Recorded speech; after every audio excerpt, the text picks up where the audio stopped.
Before we start, actually, Peter or Howard, maybe could you introduce the other people Oh, yes. that I'm speaking with? All right, yes. So we have a club here with about 20 or so members regularly. So on with us today, as a matter of fact, why don't I just ask everybody then to introduce themselves briefly? Starting with Viv and Arnold. Sorry, getting off mute. Hi, everyone. I'm Viv. This is my husband, Arnold. We're joined the Speak Rotary Club about a year ago, and we're really excited to be part of this club and to have met you, Nina, and looking forward to hearing your presentation. Oh, by the way, Nina, I should add that we're an international club. So we are from different places. So Viv is from India originally, and Arnold is from Guyana originally. Thank you, Peter. Mhm. I'll go next. Okay, go ahead, Howard. Yes.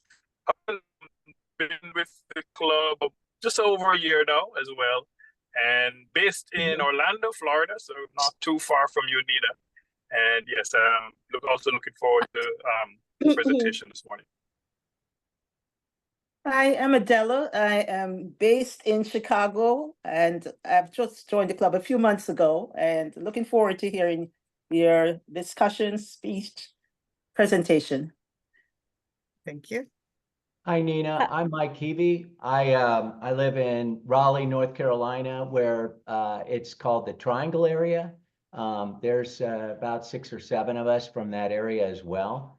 And that's where our founders, the Howards, Marie and David, live as well.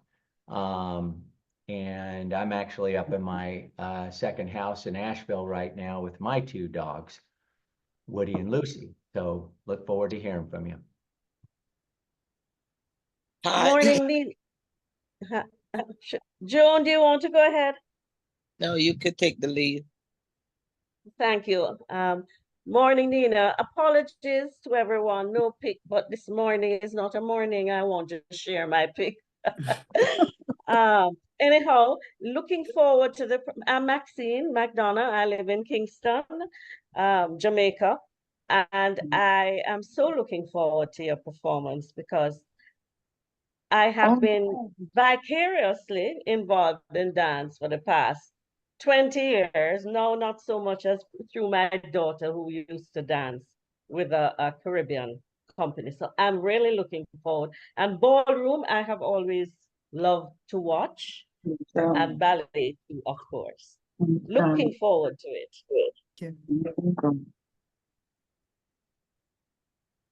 Joan? Yes, okay, good morning. I'm Joan. I'm here in Miami, Florida. And as you heard the accent, you probably recognize it's Jamaican. And I'm in a healthcare professional. So thank you and welcome to hear. Interesting to hear what you have to say. Thanks. Thank you. Hi, good morning. I'm Jill. I'm from Trinidad, and I live in Sunrise, Florida. I'm looking forward to hearing your presentation. Thanks. Hi, good morning. I'm Marcia, and I am in Massachusetts. I'm also originally from Jamaica. Okay. All right. Great. So we just had Sarah, and but she's yeah, driving. Yeah, so Sarah and David Duffy, we're in Indiana, and yeah, we're excited to get to listen to you today. I'm in finance, and my husband is home inspector. So we've kind of we've kind of done a diverse background as well. So yeah, welcome. Okay, I guess that's it, Nina. Yeah. Okay, well, terrific. Well, first of all, thank you, Peter. And I don't know how it is, how many years that we've known each other, but it's just always makes me really happy to hear your voice and to see your face. And I knew Peter back when he had black hair. Yes. So yeah, it's been a while. Peter and I worked together at a market research company in South Florida in Lake Worth. And Yes. that's how we met. Music policy. So Years ago. years and years ago, don't want to even count. So my journey in dance and the unexpected opportunities it created. Before I actually start with dance, I'm going to start with one of my favorite philosophies. I was a high school teacher for many years, and 10 years, and I taught high school math. And I have a son who's got, he was born very premature. He had a stroke in utero. And so he has mild cerebral palsy, and it's a very real thing. Some things are easy for him, some things are not easy for him. And so since his birth, and also since my time in education, I became very interested in neurology and developmental neurology, shall we say, and how the brain really defines, you know, each of us has our own particular brain and its own unique strengths and capabilities, and frankly, just chemistry inside of there. So one of the books that I read one time is called The Myth of Laziness. And I can explain that best with a young man I had in my class named Kyle. So I was teaching Algebra 2, which is not the kind of thing that most people can do in their heads, even math, even people who are good at math, because they're multi-step problems. And so I'm walking around the room and looking at the papers, and Kyle, I'm sorry, you have to show your work. Oh, Mrs. Kimbrough, I did it in my head. So we have this little argument. Kyle, I can't, you know, you did that in your head. I can't do that in my head, Kyle. How can you possibly do that in your head? And he proceeded to tell me how he did it in his head. He described the entire thing, and I was just stunned. And I have to say that Kyle's handwriting was horrible, horrible, horrible, horrible. And so I came, so we had class, and I looked up, I had a free period, and I invited Kyle in, and we looked at some of his test results and his class scores, because the definition, one of the definitions of a learning disability is an imbalance between potential and performance. So when you look at Kyle's standardized test scores, which is what his potential was measured at, 98, 99 percentile on all his standardized tests. Fabulous, fabulous results. Those of you who are in Florida who've had any experience with the FCAT, he got 5s on all his FCATs, which is the highest score you can ever get. But his grades were consistently C's, B minuses, not a single A. And I said to him, I said to him, Kyle, you're so smart. Why are your grades so bad? And he says, I'm lazy, Mrs. Kimbrough. And I thought, you young man, you're 16, 17 years old. You're identifying who you are, and you're identifying yourself as lazy. You're not lazy. So The Myth of Laziness was written by a man named Mel Levine, and I always have to put a disclaimer on Mel Levine, because unfortunately, while he was a genius in the regards of educational neurology, he had a few screws loose, and had a very poor ending. Basically, he was a pedophile, which is, you know, pretty much of a bummer. But nonetheless, the guy wrote some phenomenal books. He had a very sad ending. So he wrote about the myth of laziness. So if you think about what is required for, let's say you're taking you've got an essay question in history, and okay, tell me about the tell me about colonialism in Jamaica. So what is required from me neurologically in order to do that? Well, one, I can't be blind. I have to be able to read. I have to be able to see the question. 2, I have to know the language that it's in. 3, I have to understand the characters. I have to understand that colonialism is spelled with a C-O-L-O. I have to recognize all the letters. I have to put those letters together into a word, colonialism, and I have to understand that word colonialism, and then colonialism in Jamaica. then I'm sorry if that's a bad topic, but what can I say? I got a lot of Jamaicans, and I was actually talking about, I was out last evening, and there was a rum distributor who was talking about the thing that he loved most about his job was how the history of rum shaped this part of the world. So it's top of mind. So here I am, I'm understanding this question, and that's one part of neurology. Now, at the same time that I have that question in my head, I have to start formulating an answer. I have to start formulating a response. I have to go into my memory banks. I have to come up with a response. And then I have to know how to write.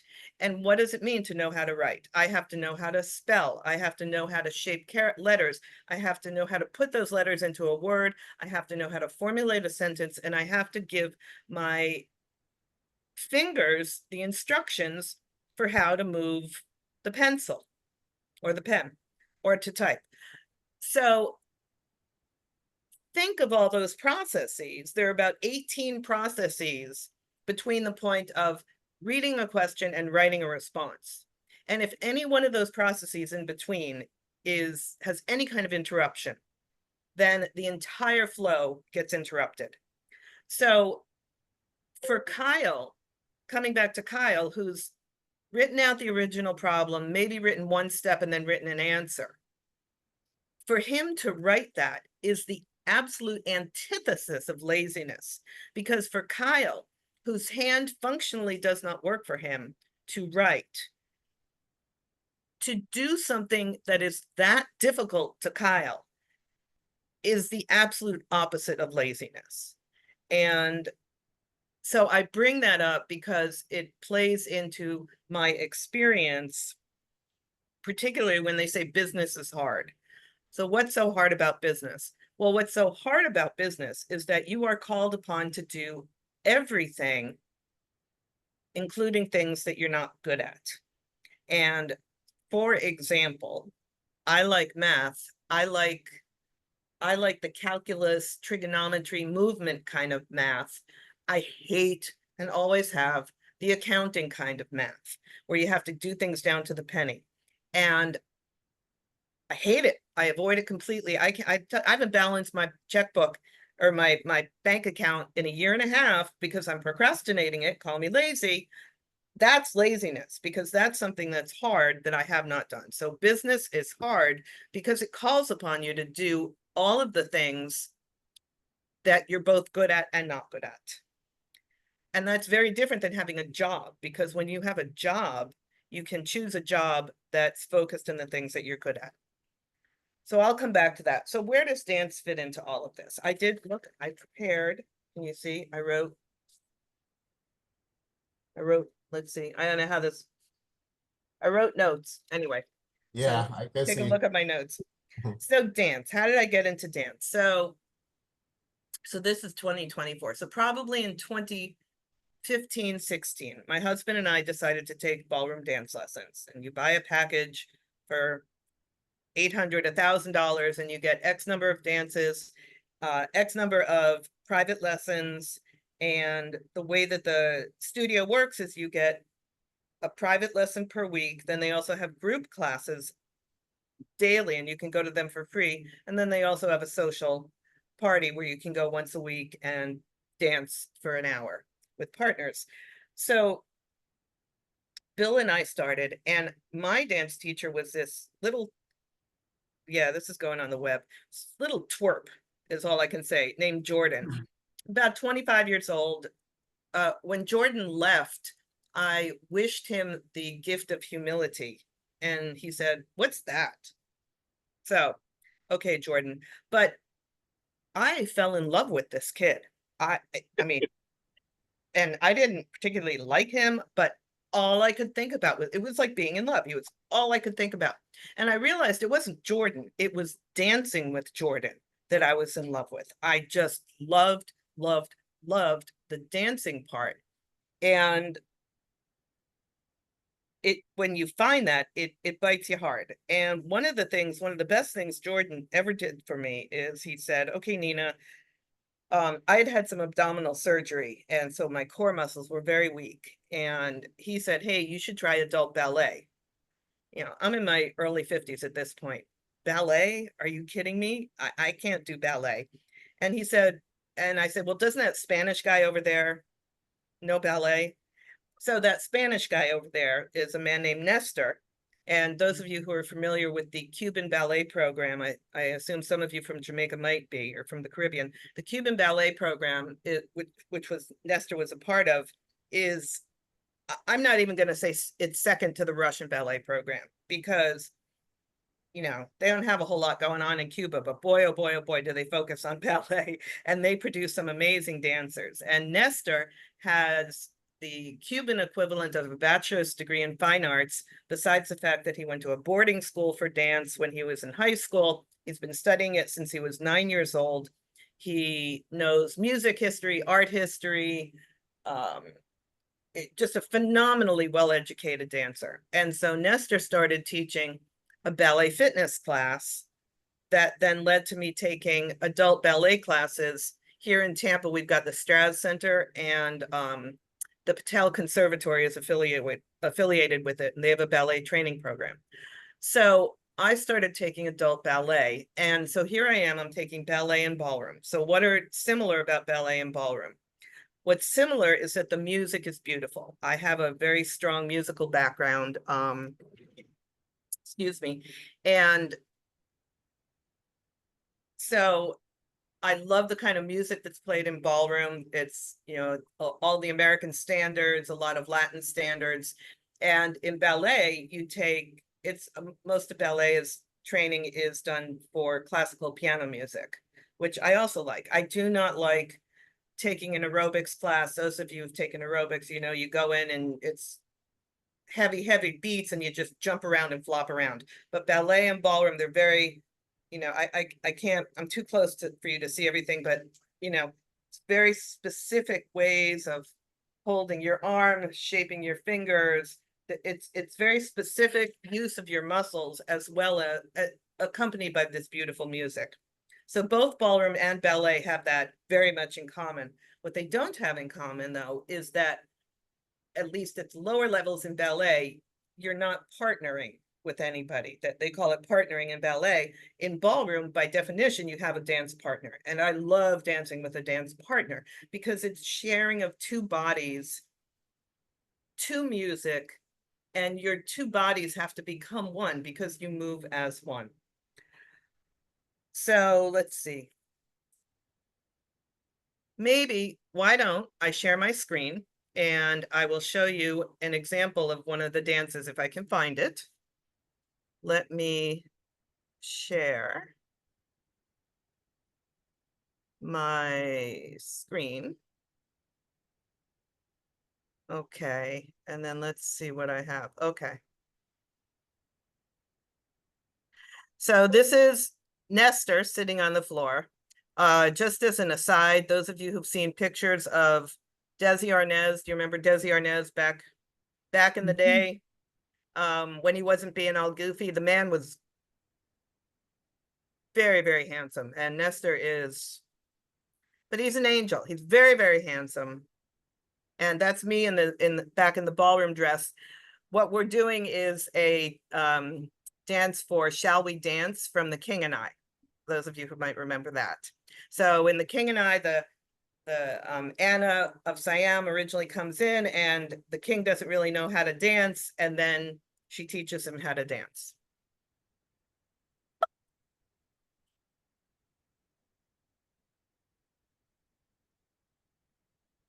Can you hear it? No, Nina, your sound is not on. Yeah, we can see. We can see it though, yeah, but not the sound. I think you have to enable sound. I do not know you well, but when the music started, something drew me to your side. So many men and girls are in each other's arms. It made me think we might be similarly occupied. Shall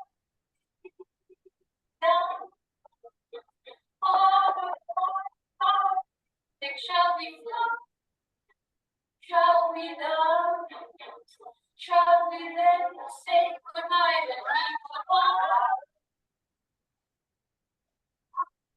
think that this kind of thing can happen? Shall we not? Shall we not? Shall we not?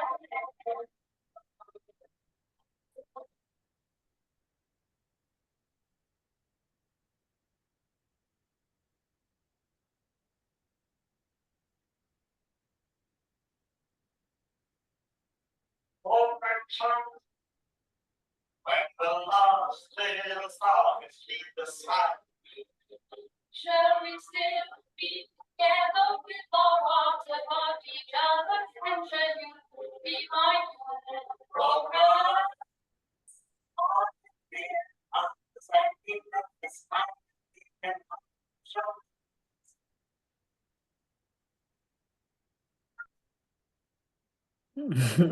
Oh, Okay, that's beautiful. yes.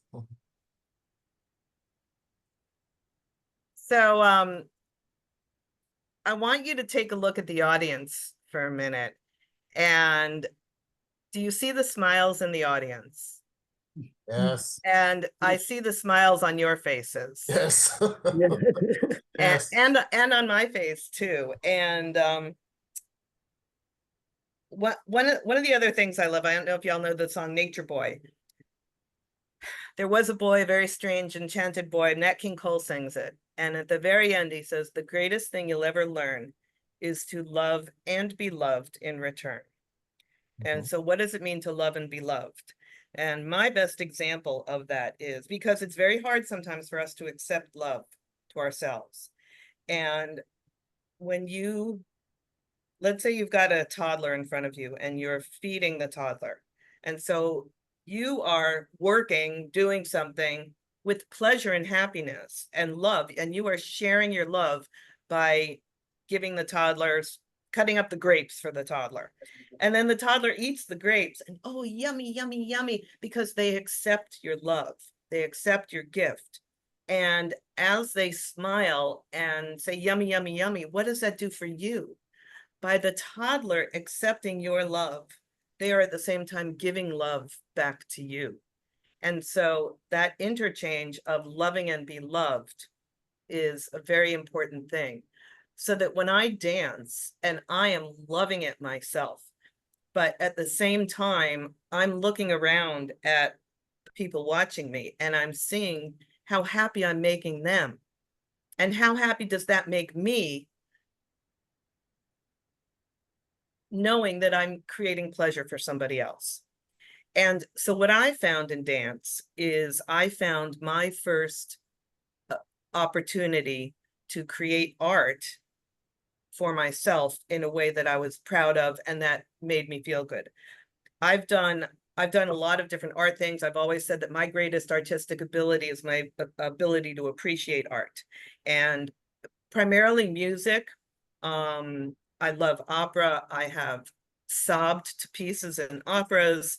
And since I've learned dance, I've also been to see ballets, and I know, and ballet is kind of a combination of just phenomenal physical training, which is very beautiful to watch, as well as this melodramatic story that's as melodramatic as opera, along with music.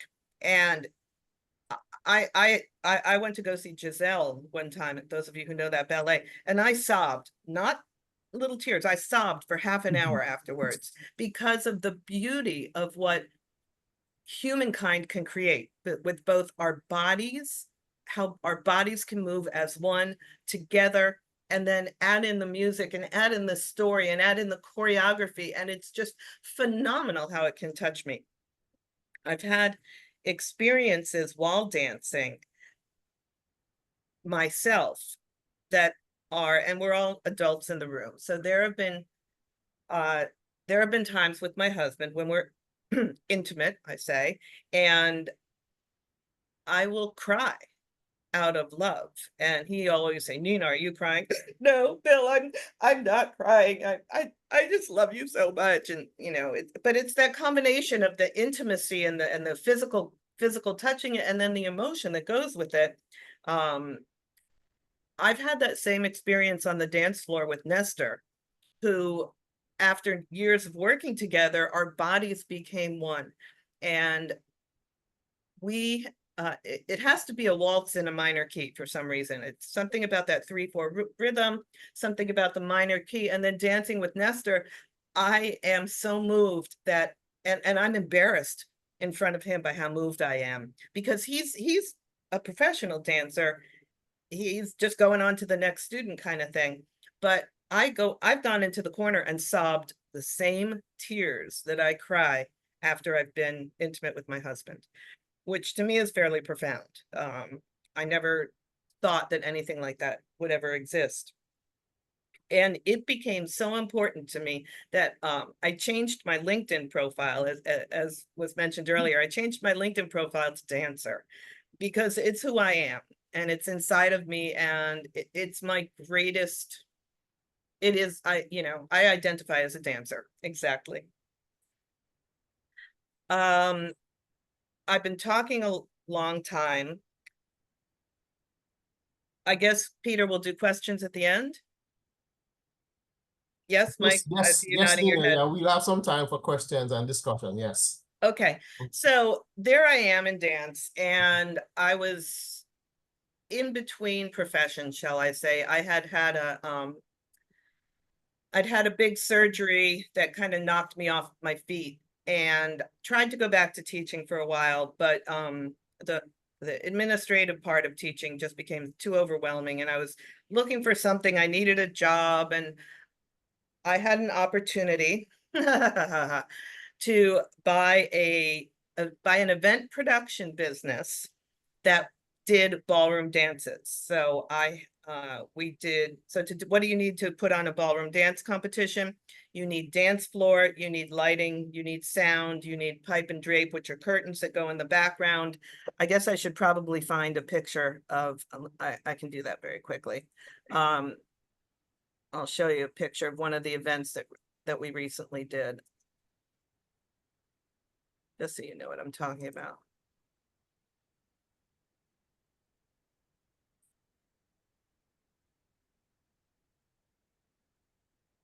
I'll come back and share my screen.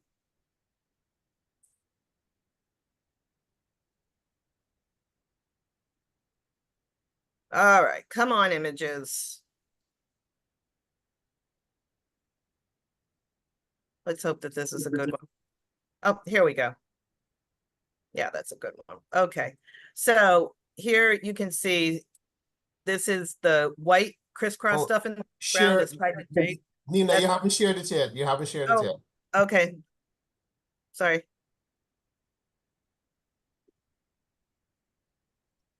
Okay. Yes. Okay, beautiful. Okay, so in the middle is what's called an LED video wall. It's basically a huge monitor, weighs about 1,000 pounds, and it's supported by a truss. Here, these are stairs, are video LED stairs. Pipe and drape is this crisscross in the background. You can see I've got lighting going on. Here's some lighting in the corner. There's some speakers hidden behind the palm tree. And then, of course, the dance floor.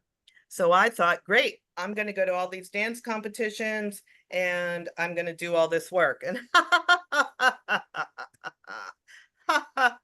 so I had no idea what I was getting into.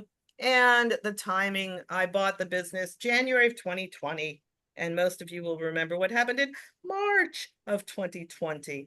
And so it has been a challenge in a million ways. And we get to this part about business is hard, because owning your own business is hard, because here I am basically on my own. I don't have a partner, doing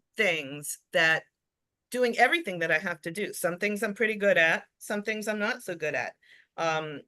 When I got my MBA, I took a class, I was supposed to take a class called, or I could have taken a class called negotiations. And I remember thinking, oh, Nina, you suck at negotiations. Don't take that class. Take the statistics class. It'll be easy. Who's the lazy one? And what I really should have done is taken the negotiation class and learned something, rather than counting on my own natural things that I happen to be good at. So here I am now. I'm running this business. It is 2024. It's been 4.5 years. I've learned to drive a Penske 28-foot box truck. I hate driving the box trucks, they stink. Instead, I've got a Ford F-250 and a Ram 2500 diesel pickup truck.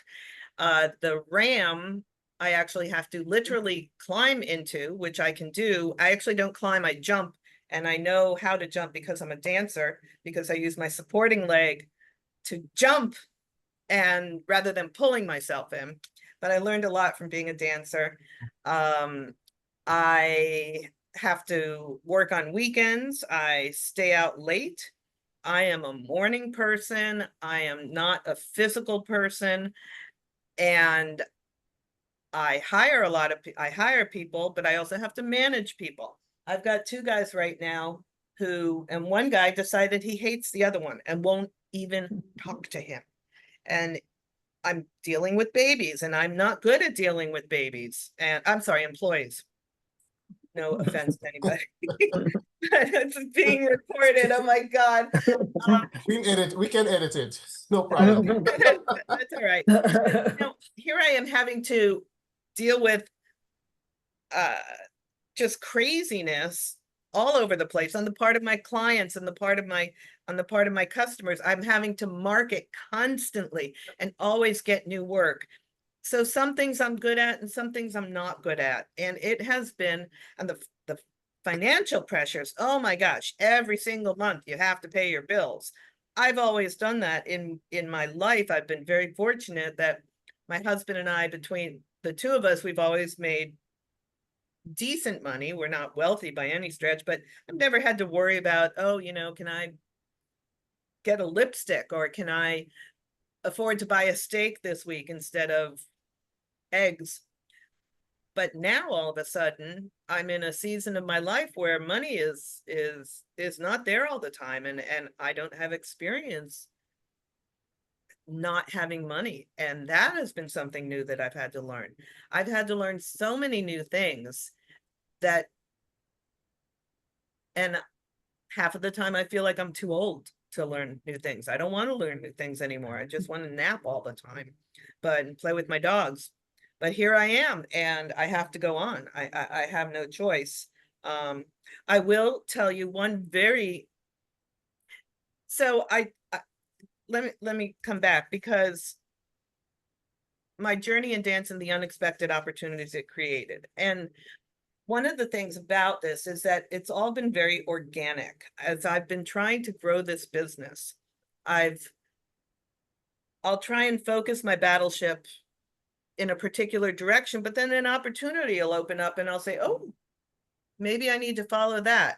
Not impulsively, but just, hey, this is something that didn't occur to me. So I will end with a very nice story. This is just a small business story, but that we mentioned, I've got a couple of other little businesses. I sell disc-bound notebooks.